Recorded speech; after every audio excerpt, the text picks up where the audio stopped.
This is the story of Michael Blake, former paratrooper, one of the many ex-GIs who have found themselves drawn back to those places they had known during the war, seeking the old thrill of excitement, but never finding it.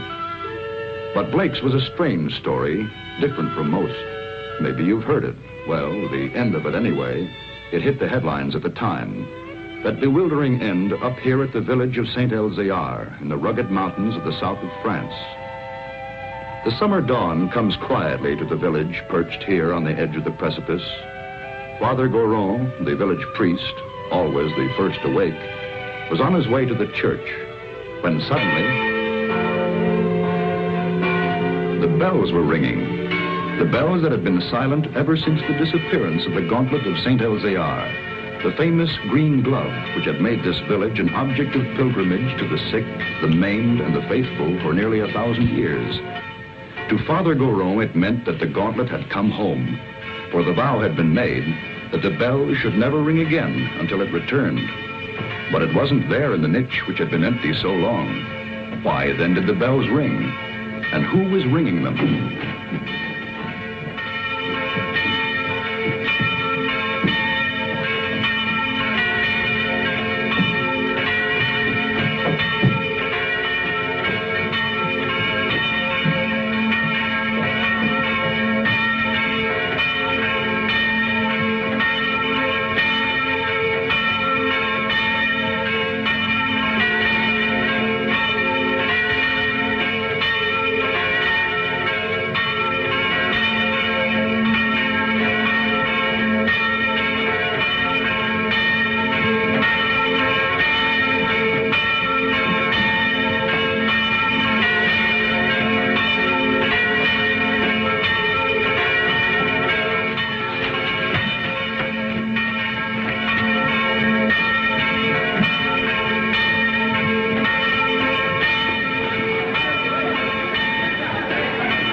He has come home. Who brought it, Father? Nobody.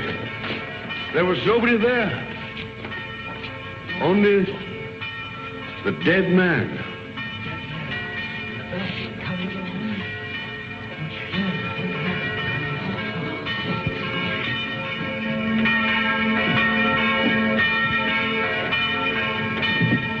Who is he? Did he ring the bell to say the gauntlet had come home? He was dead as it rang. Nobody was up there. Los Angeles, California, an American. So there it was. The miracle of the gauntlet that had come home with no one to bring it, of the bell that rang with no man alive to pull the rope, and of course, the mystery of the dead man. That was the end of the story. But this story had really begun many years earlier. August 1944. The Allied liberation of the south of France.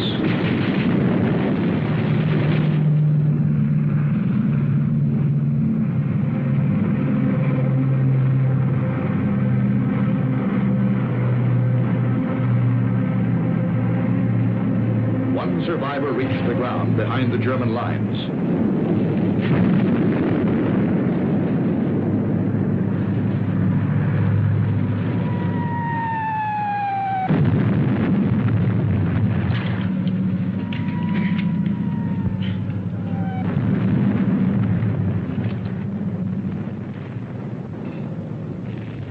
Hold it. Come here.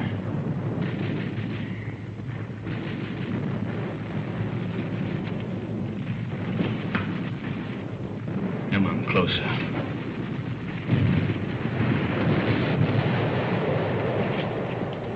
Turn around.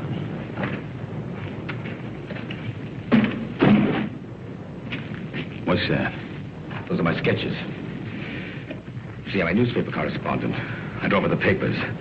Battle scenes, impressions. My name's Paul Rona. I see yours is Blake. Lieutenant Blake. How come a German speaks as good English? Who said I was German? No, what are you? I've changed passports so often I've lost touch. I was educated in England. My mother was a Czech, my father was a Pole. In those days, the Poles were Russians, the Czechs were Austrians. So you work it out. The Americans are wasting an awful lot of ammunition. You need every shell you can get when the German 19th Army counterattacks at dawn. You're going to be pushed into the sea. Oh, yeah? Okay, you tell that to intelligence. Come on, let's go. Come on, I say, let's go. Determined, aren't you? You mind if I take this?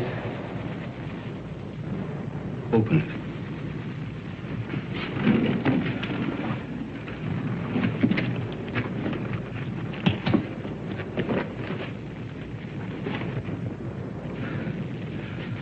I told you I sketched. Now, wait a minute. What else you got in there? It's a green glove. Something very valuable. Listen, Blake. If you let me go, it's yours. It's worth enough to make you rich for the rest of your life. Huh? Look at those gems. I told you I sketched. That's merely a sideline. In peacetime, I'm an art dealer. Antiques. I have a shop in London, Paris, even New York. You've probably heard of it. Rona's, close to Tiffany's. Never been there. Blake, this glove is worth a fortune if the old collector would be... Come on, let's go.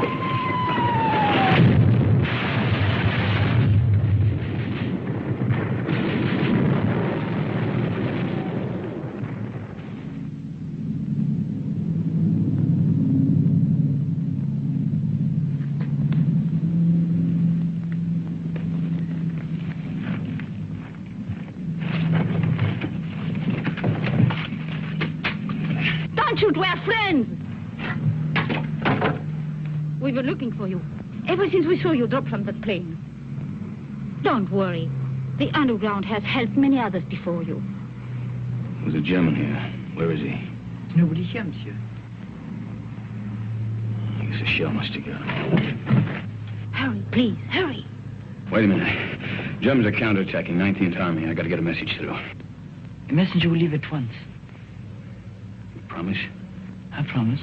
Of course, let others worry now. Pierre, help him.